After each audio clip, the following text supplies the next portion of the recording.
We talk a lot about working with universities here. Now, should you conduct your collaborative research project with one university team or with a couple of them? That is the question. That is the question that I will try to answer today because I want to compare these two models that your company can use to innovate. In one of my previous videos, I have already compared internal R&D project with collaborative projects that involve a number of university teams like hackathons and collaborative competitions. And today we will compare this kind of classic model of collaboration for innovation projects when the company involves only one single university team, and not such a conventional way to innovate when the company invites multiple research partners, multiple university teams. And yes, there is a difference between these two models, despite the fact that technically we just add more teams. The comparison that I'm going to conduct is based on my own experience, which is mostly connected to collaborative competitions and hackathons, but also on insights that I get from industry experts who had experience with this conventional, if I can say so, one-on-one collaboration. And of course, based on some theoretical innovation management knowledge, but mostly practice. And again, if you have anything to add, please feel free to do so in the comment section below. Every input is highly appreciated.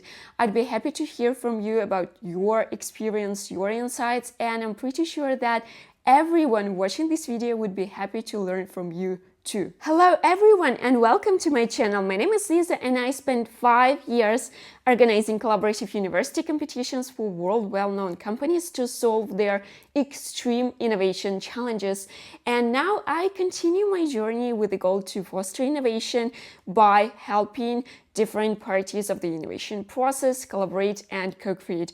On this channel, I explore collaboration projects for innovation management, share my experience in managing these projects and processes, and uncover strategies for making collaboration efforts more effective. There is a number of points, characteristics of the models that I am going to compare today. And first of all, we will be talking about phases of the innovation process, which you can go through during each model, like when in the process you can use these models.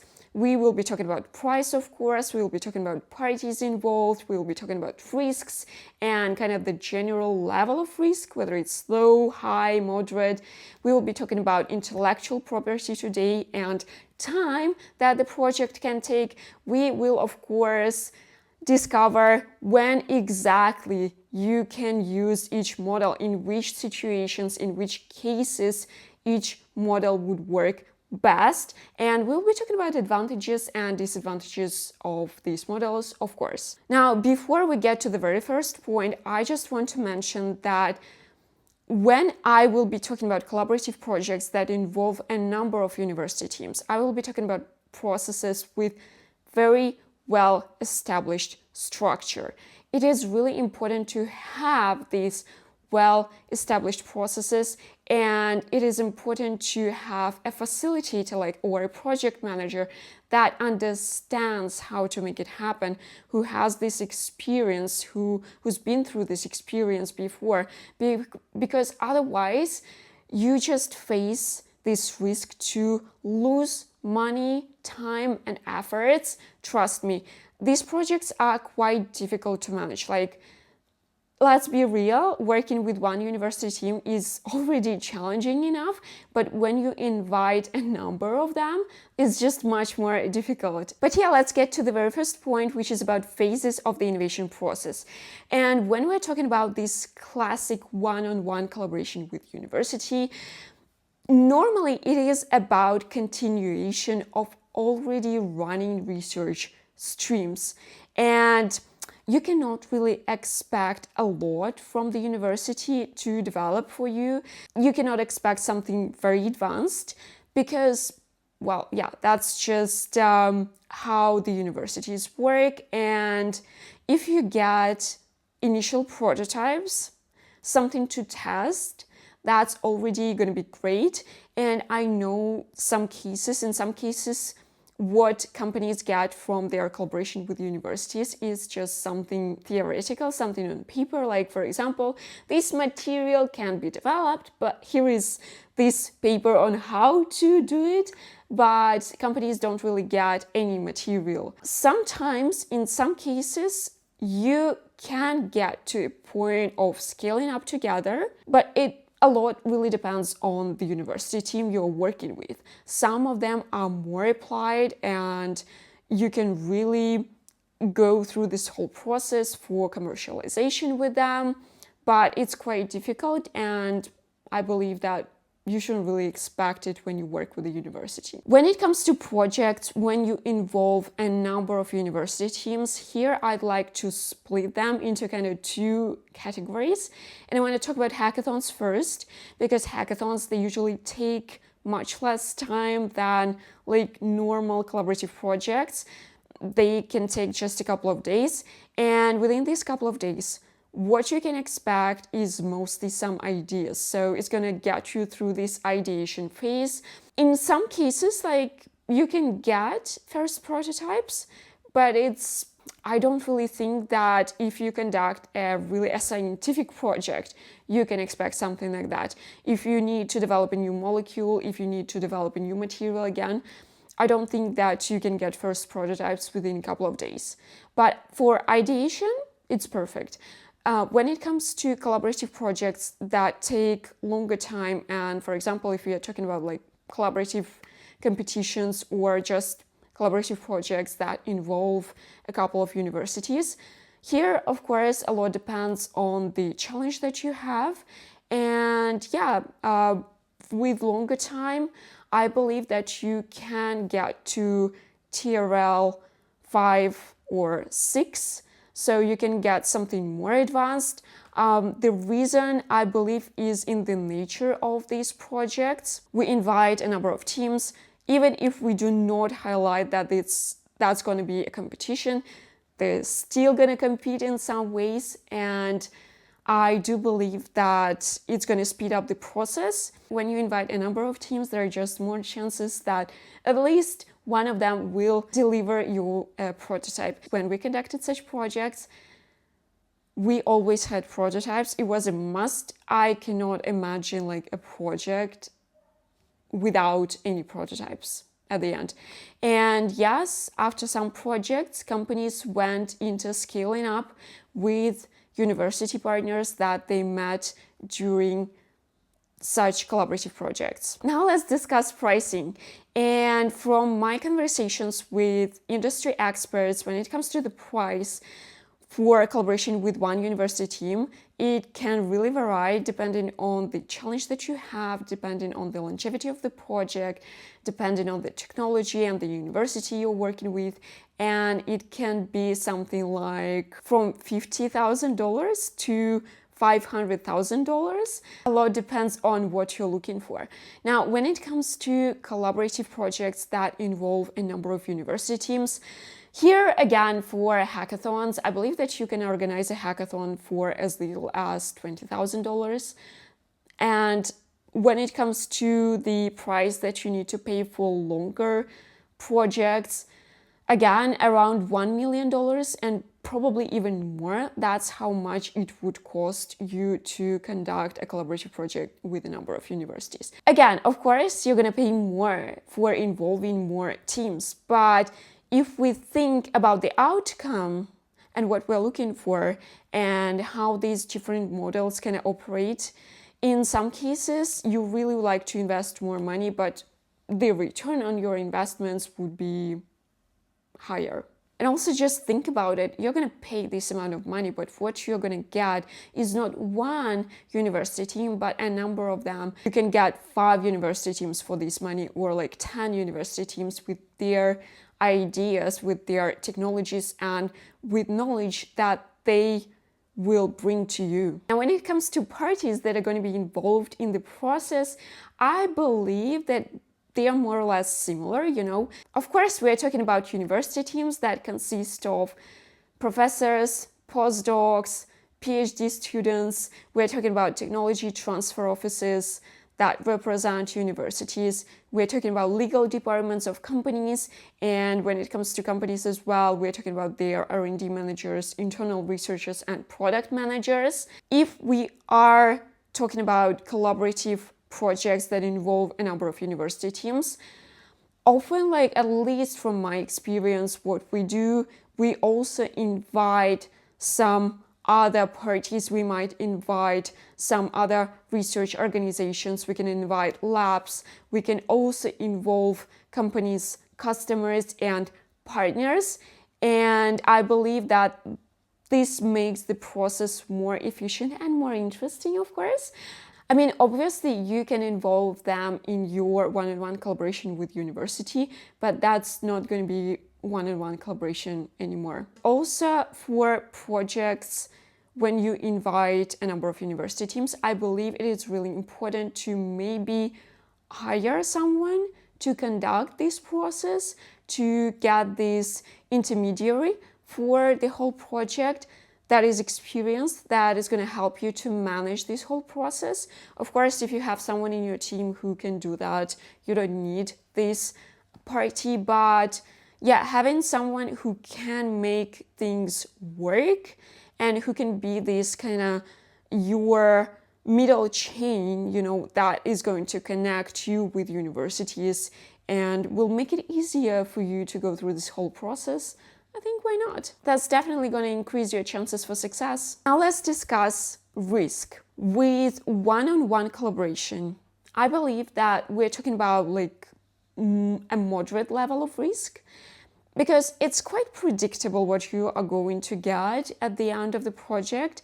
The foundation for this research is already there, and probably you are looking for a specific technology. But the problem is you have very little control of university team. They just work differently to corporations, and big delays are quite normal in such processes. So this is something that you should be ready for. Now, if we are talking about collaborative projects that involve a number of partners, a number of researchers, then here, when it comes to hackathons, I believe we can talk about low to moderate risk here, because you're not going to spend a lot of money and a lot of effort to conduct a hackathon. It's a relatively cheap activity, in my opinion, and in some cases, I believe that hackathons can actually reduce risks for you. For example, if you want to conduct a bigger project with only one partner, but you need to find a new university team and you just don't know who to work with, you can just invest a little amount of money, conduct this hackathon, and choose the best of the best to continue your collaboration. However, if we're talking about longer research projects, I believe that we are talking about the high level of risk here. And the reason is you are going to spend a lot of money, and it's going to take quite some time for you and quite some efforts from your team as well, even if you're going to work with a facilitator of the process. And the results are not guaranteed. Most likely you're going to work with university teams you have never worked before. That's going to be your first interaction. Most likely you're going to use this process for solving some difficult challenges. And we could talk also about radical innovation here. I'm going to mention it later, but you are not going to use such an expensive process to get something that you can get from working with one university team only. So we're talking about big investments here. We're talking about a high risk, but in case of success, the result that you can get a breakthrough that will bring a lot of revenue to your company and can get you to the top. Let's also talk about intellectual property rights. And when it comes to working with one university team, it is usually a subject of negotiation. It is possible in some cases. It might be very expensive in others. Sometimes you cannot expect to obtain a patent at the end of the project. With some universities, it's quite difficult. So yeah, in general, we can say that this is also the case for collaborative projects that involve a number of university teams. However, from my experience and what we usually do at Disruptive, we make sure that university teams are ready to give their IP rights to the company so that the company, the client company, at the end of the project, they get patent, they obtain this patent. This is just a part of the model that we use. This is our rules. We don't work with university teams that are not ready for that, for these rules. But I mean, within your company, you can also have such rules. For example, if you're going to organize such projects yourself, you can also have those rules. Or if the patent is not that important for you, you can of course work with a wider range of teams. If we talk about time and how much time you need for each project within each model, then when it comes to one-on-one collaboration, you can actually spend from 6 to 12 months just to sign an agreement with the university before actually starting working with them. So it can take a lot of time for you. Of course, again, a lot depends on the university, and probably you already have some connections with some university teams, and maybe it will take less time for you. But yeah, that's just something to keep in mind, something to be ready for. And then the project itself, I think it really depends. Sometimes it can take only a couple of months. Sometimes it can take years, to finish. And with regard to collaborative projects that involve a number of university teams, we can talk about one day for hackathons, and longer project, they usually last for about a year. Of course, we want to talk about signing the agreements. And here we usually have a standard process in place. We have a standard agreement in place. Of course, we're trying to adjust it for each case, and because all the university teams are different and the clients are different. But in general, yeah, it's going to take a couple of weeks to sign the agreement with universities. Sometimes it happens faster, sometimes it takes more time, but in general, we know how to work with such things, and we are doing our best to speed up the process from our side as well. Now, of course, we want to talk about cases. In which cases you would want to use each model.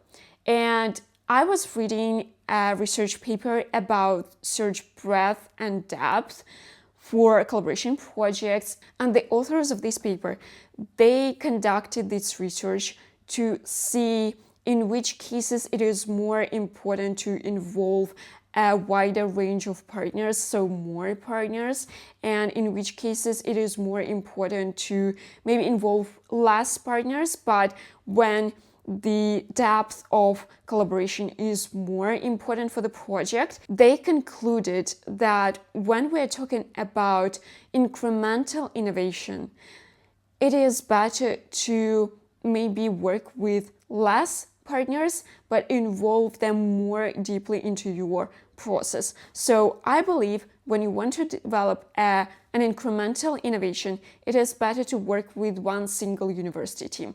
But with the university team that you know better, that is more involved, that knows your processes much better, that knows how you do things, your manufacturing processes and methods, and that knows your product very well, and the university team that you trust more. If we're talking about developing a radical innovation, it is more important to focus on breadth and involve more partners into your collaborative project. So this second model, collaboration with a couple of university teams, is more suitable for cases of developing radical innovations.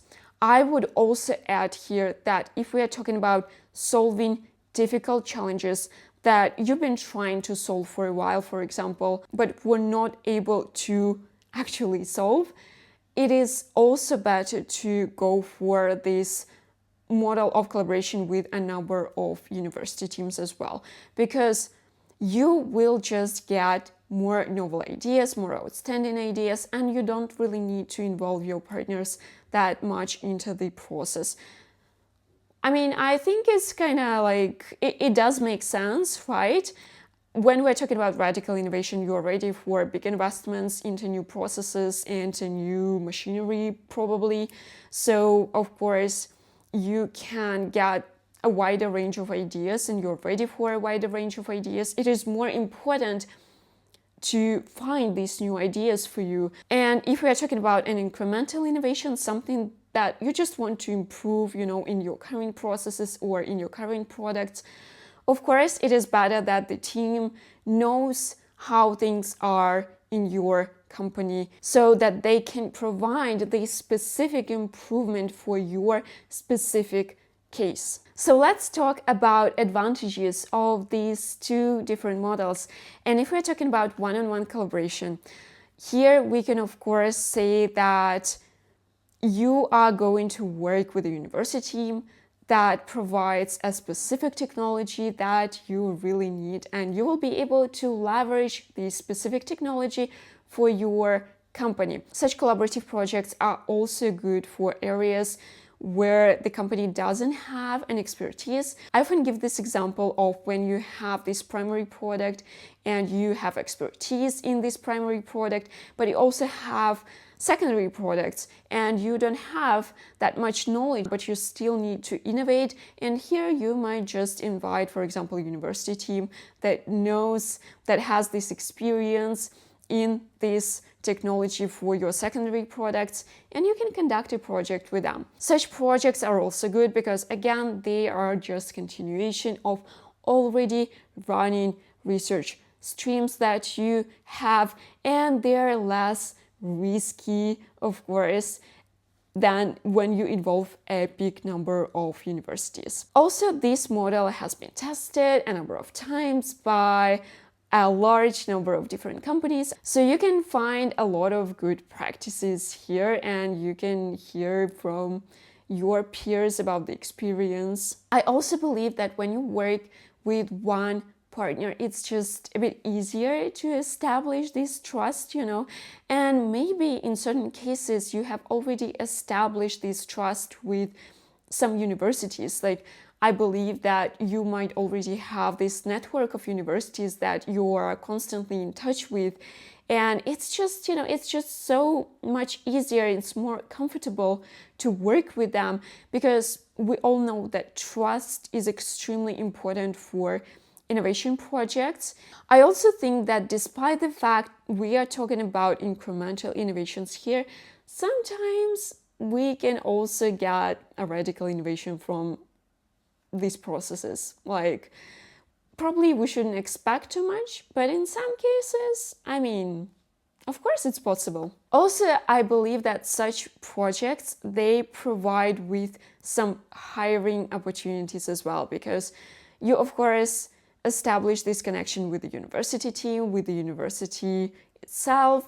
And for example, after the project, you might want to hire some PhD students from this university. So it's easier to establish this foundation for good relationships when you work one-on-one. Now, when it comes to collaboration with a number of university teams, of course, as I have already mentioned, we are getting more novel ideas and solutions that you might have never thought of before, because you have a wider range of different teams, often coming from absolutely different backgrounds and from different countries.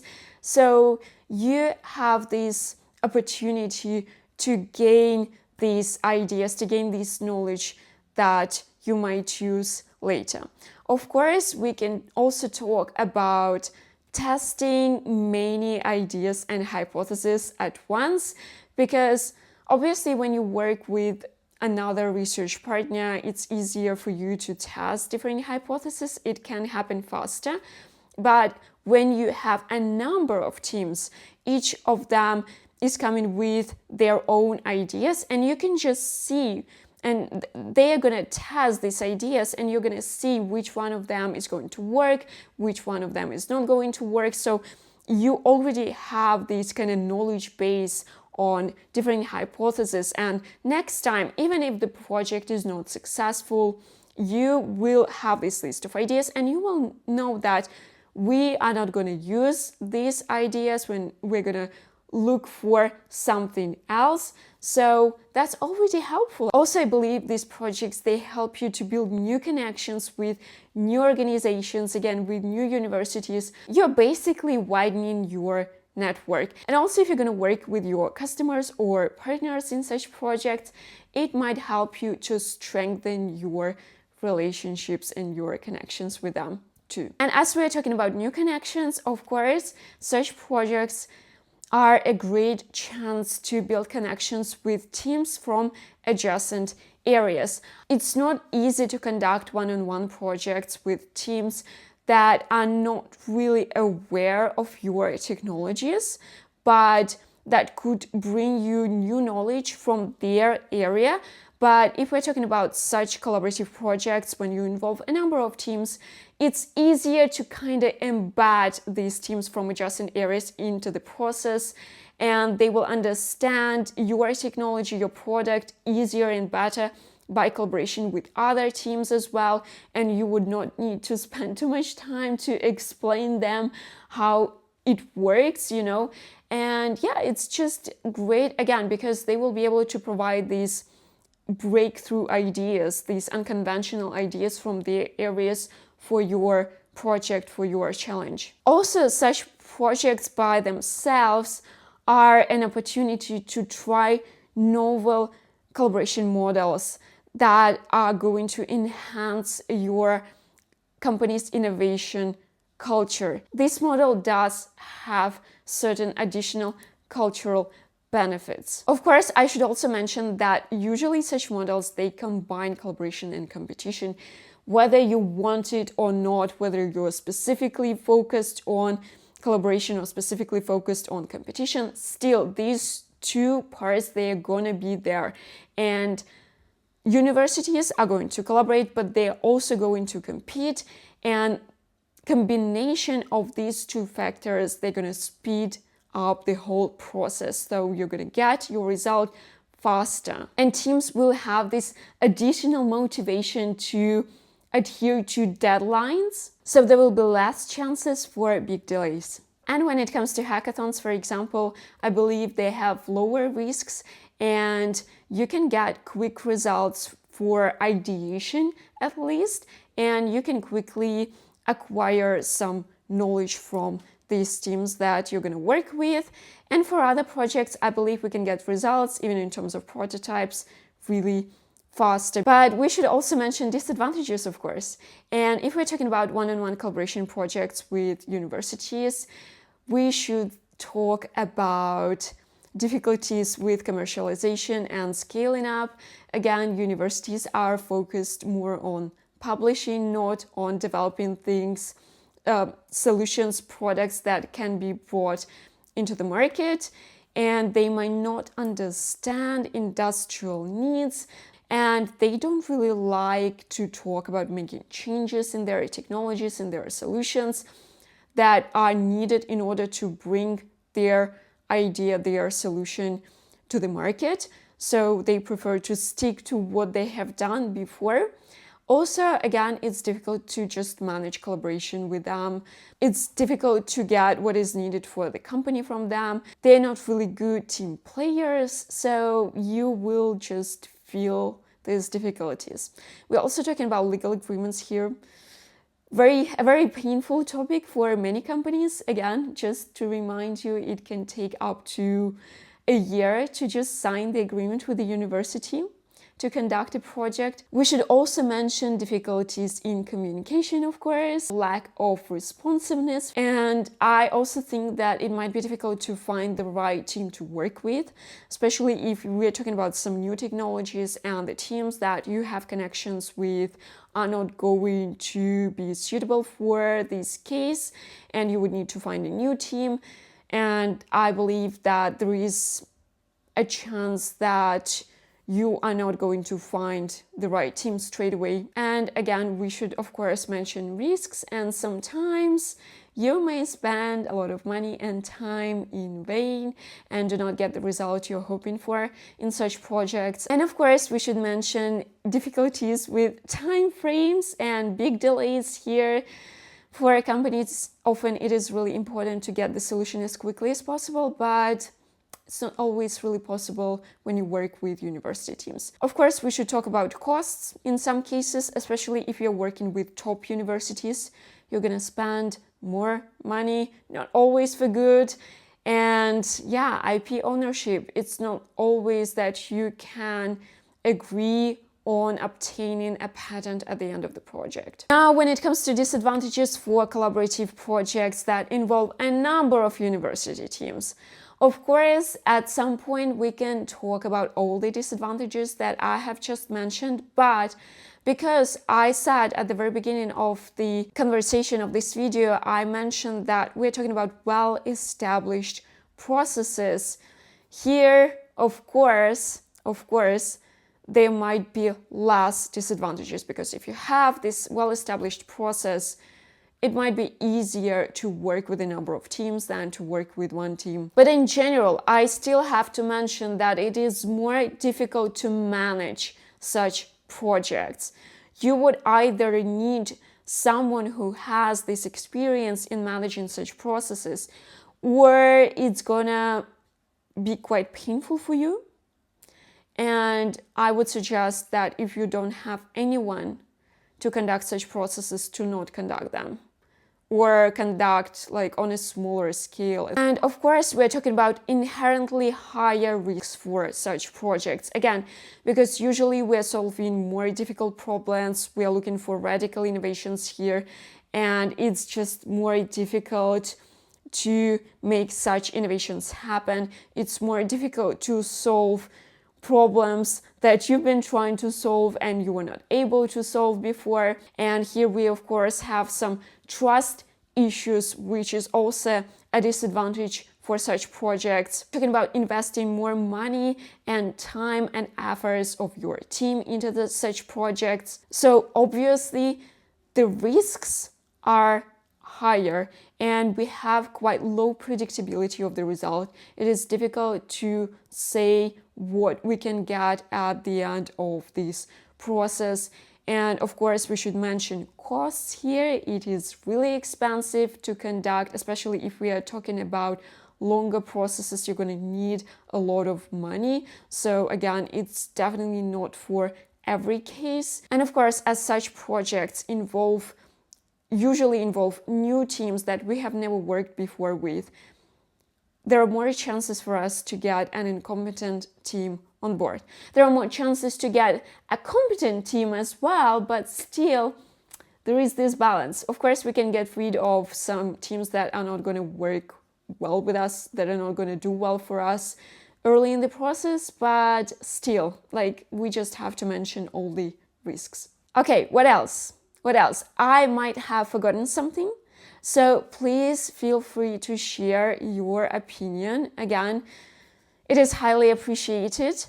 And I'm just going to show you the tables for a moment now, and I'm going to share the link to the PDF version of these tables, of these comparison tables, just in case, if you have ever this situation when you need to choose between these two models and you just want to think whether you want to use this one-on-one collaboration or you want to go for a collaborative project with a number of partners, just for you to have it. I hope this video was helpful, and I just want to wish you good luck and success for your innovation projects that you are conducting now or you're going to conduct in the future.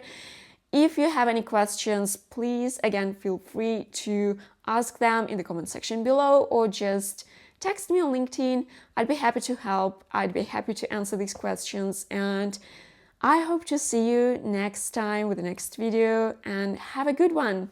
Bye!